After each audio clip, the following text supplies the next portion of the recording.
then let's say that you get you pay your car insurance and it's $100. Now you're at $34.94. Then you get paid again, $1,000. You're at $24.94. Now you're going to pull your house payment out of $1,700. I'll have to do the math. $24.94, $1,700.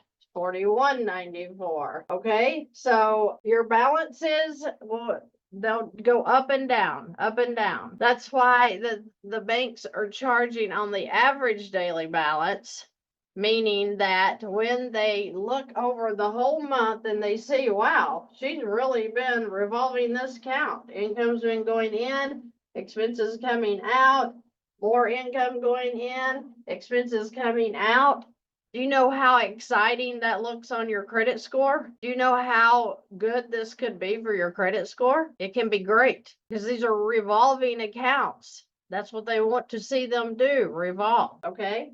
So the point is when you learn to use your lines of credit and how to use them in a way that's going to serve you to keep that interest down, then you're going to have to win, because right now you're just sitting making a monthly payment and then they're killing the monthly payment with the interest that they're going to be charging at the next statement date, and you're like, wow, I just can't get ahead. Whereas this person got ahead in one day just using the right tool and using it correctly. You may have 4 cards like this that you need to be revolving with chargeable expenses. Remember, this is not any form of a store card that you can only charge things at that store. We're talking about major credit cards here, and we all have them. Almost everybody I know has them, okay? I hope that makes sense, because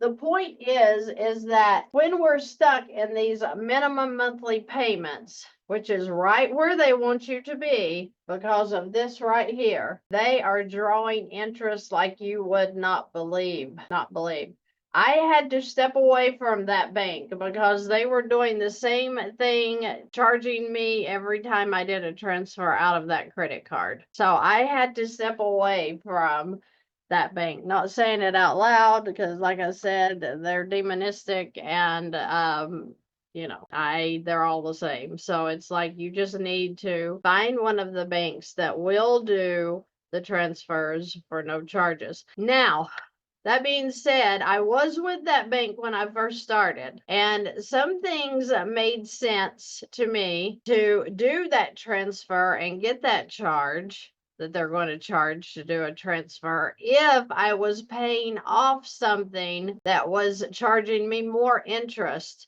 or was a really high monthly payment, and paying that off would then give me the cash flow, because I no longer had the payment anymore, would give me the cash flow coming back into that credit card that charged the transfer fee, helping me pay it back down and off really quickly. So they didn't get really any interest off of me for that charge. They got their transfer fee. Transfer fees are not that bad if you're doing a trade that is of value. Okay, so just check it out and try to play with those credit cards, play with your lines of credit. That's the only way I learned anything that I do today, is just playing with it. And it gets fun. It gets super fun to play with your lines of credit. With a HELOC, how much? It says, how do you determine the amount to borrow, make available from your HELOC? I don't play with my HELOC that much anymore. I do my deposits from the HELOC into my infinite banking concept. Sometimes that'll be what I do. Any of my giving, whatever, I'll use the HELOC until my income comes in and pays that back off. But I don't like using over 50%. I know some people talk about 70%. I've seen people take it all the way up to 100%, which I don't like that at all. But the point being, I like to take my cash flow, okay? So this lady, she's only starting with $205 in cash flow per month. Not a lot. Some of you have negative, but $205 in cash flow, if I were to do the numbers, I would say, okay, she can pay off about $800 or $1,000 every 5 to 6 months. And the only way I get that is taking her cash flow times 5 or 6 months. Some of you guys, if you could pay off $1,000 every 6 months, you're going to jump up and down and run across the room because you can't imagine that you would be able to pay off debt that fast. But I work with people every single day that can pay off $50,000 and $60,000 a year in debt. One, because they started using a line of credit and using it correctly, and it gained them a whole bunch